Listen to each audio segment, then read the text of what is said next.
மயிலாடுதுறை மாவட்டம் குத்தாலம் அருகே திருவாலங்காடு கடை வீதியில் கௌதமன் என்பவர் அசைவ உணவகம் நடத்தி வருகிறார். இவரது கடைக்கு சாப்பிடுவதற்காக 10க்கும் மேற்பட்ட இளைஞர்கள் வந்துள்ளனர். அப்போது தோசையில் எண்ணெய் ஊற்றாமல் கேட்டுள்ளனர். ஆனால் கடை ஊழியர் தோசையில் எண்ணெய் ஊற்றி கொடுத்ததாக கூறி இதனால் ஆத்திரமடைந்த இளைஞர்கள் கடை உரிமையாளர் கௌதமனை கடுமையாக தாக்கியுள்ளனர்.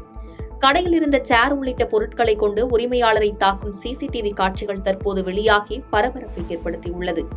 இதில் காயமடைந்த கௌதமன் தற்போது மருத்துவமனையில் சிகிச்சை பெற்று வருகிறார். இச்சம்பவம் தொடர்பாக கடை உரிமையாளர் காவல் நிலையத்தில் அளித்த புகாரின் பேரில் குத்தாலம் காவல்துறையினர் விசாரணை மேற்கொண்டு வருகின்றனர்.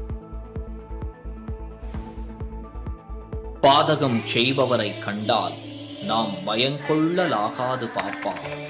மோதி மிதித்து விடு பாப்பா, அவர் முகத்தில் உமிழ்ந்து விடு பாப்பா. அண்மை செய்திகளை உடனுக்குடன் தெரிந்து கொள்ள இணைந்திருங்கள் இயம்நாடு தொலைக்காட்சியுடன்.